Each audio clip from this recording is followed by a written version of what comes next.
नव्या दिवसाची नवी बातमी।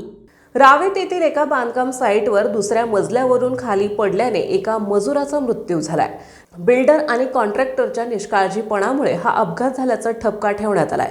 ही घटना 3 फेब्रुवारी रोजी दुपारी 4 वाजण्याच्या सुमारास श्रीकृष्ण रेसिडेन्सी रावेत येथे घडली।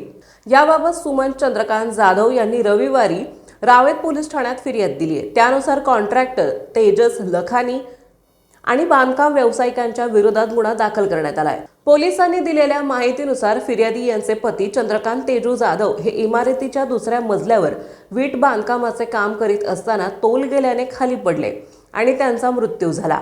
बांधकाम साईटवर कामगाराच्या सुरक्षेसाठी जाळी, हेल्मेट किंवा इतर कोणतीही साधने उपलब्ध करून दिली नव्हती। तसेच सुरक्षेबाबत कोणतीही सूचना दिली नसल्याने या निष्काळजीपणामुळे हा अपघात घडल्याचं फिर्यादीत म्हटलंय।